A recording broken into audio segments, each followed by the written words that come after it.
premier temps du monde, bien avant que la lumière ne touche la terre, avant même que les étoiles ne brillent doucement dans le ciel, tout était calme et silencieux.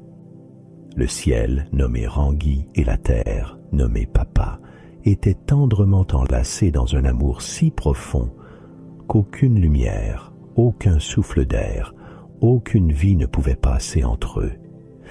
Ils étaient serrés l'un contre l'autre avec douceur et force, enveloppés d'une obscurité chaleureuse et rassurante. Ainsi, pendant une éternité, Rangui et Papa restèrent unis dans ce tendre sommeil primordial, ne laissant exister qu'un espace doux et chaleureux où vivaient leurs nombreux enfants.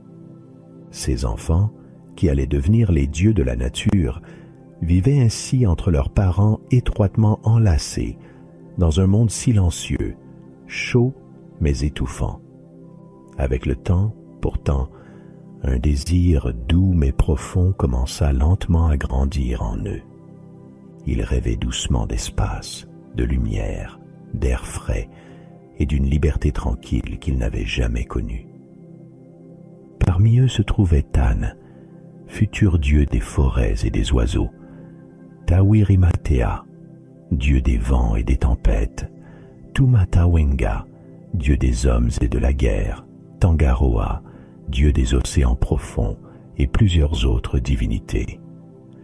Dans la douce obscurité de leur monde clos, ils commencèrent à discuter paisiblement, cherchant comment ils pourraient séparer délicatement leurs parents pour que la lumière et la vie puissent enfin apparaître.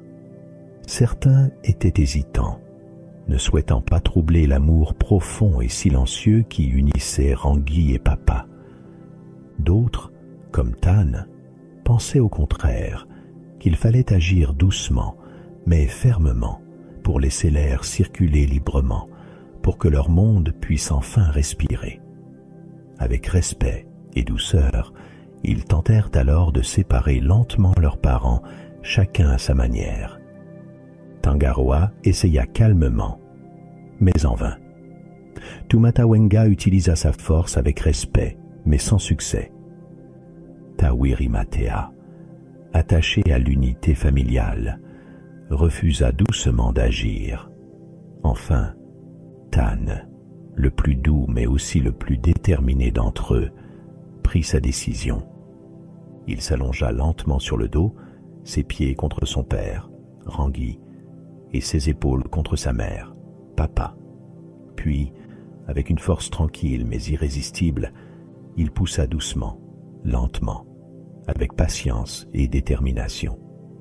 Au début, rien ne bougea, tant leur étreinte était forte. Mais peu à peu, lentement, quelque chose commença à changer. Très délicatement, un léger espace apparut entre Rangui et Papa, laissant entrer un souffle doux et frais d'air pur.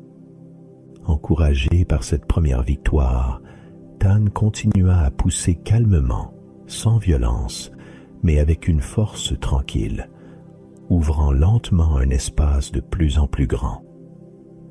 Finalement, après une longue lutte douce mais déterminée, Rangui, le ciel, s'éleva doucement vers le haut, tandis que Papa, la terre, resta tendrement étendu en bas, acceptant avec une tristesse calme leur séparation nécessaire. Alors, pour la toute première fois, une lumière délicate apparut lentement, remplissant l'espace nouveau d'un éclat doux et chaleureux. Les enfants, émus et émerveillés, regardèrent le monde se dévoiler devant eux pour la première fois. Ils découvrirent avec tendresse les couleurs du jour, les nuances douces du ciel, la fraîcheur du vent caressant leur peau. La vie pouvait enfin commencer, douce et légère, dans cet espace nouveau qui venait de naître. Pourtant, Tawirimatea, dieu des vents, resté fidèle à l'amour initial de ses parents, s'éleva tristement vers son père dans les hauteurs célestes, choisissant de rester avec lui dans le ciel. Depuis, il exprime parfois doucement sa tristesse par des vents légers, ou plus fortement par des tempêtes passagères, rappelant ainsi à tous l'amour ancien qui unissait jadis le ciel et la terre. Quant à papa, elle resta silencieusement en bas, étendue calmement, prête à accueillir toute vie sur elle, généreuse et patiente. Ranguy, depuis les hauteurs, contempla tristement mais paisiblement sa bien-aimée, laissant couler vers elle ses larmes tendres sous forme de pluie douce et rafraîchissante, nourrissant ainsi toute la terre. Aujourd'hui encore, les Maoris racontent doucement cette histoire à leurs enfants, rappelant avec tendresse que la séparation initiale de Ranguy et papa était nécessaire pour laisser émerger la vie, la lumière et l'équilibre harmonieux du monde. Cette histoire douce nous murmure que, parfois, même les séparations sont nécessaires pour que chacun puisse grandir, respirer et vivre librement. Ainsi, chaque fois qu'une douce pluie tombe lentement du ciel ou que le vent souffle paisiblement à travers les arbres, c'est un rappel délicat de l'amour éternel entre Ranguy et papa, qui continuent doucement à veiller ensemble.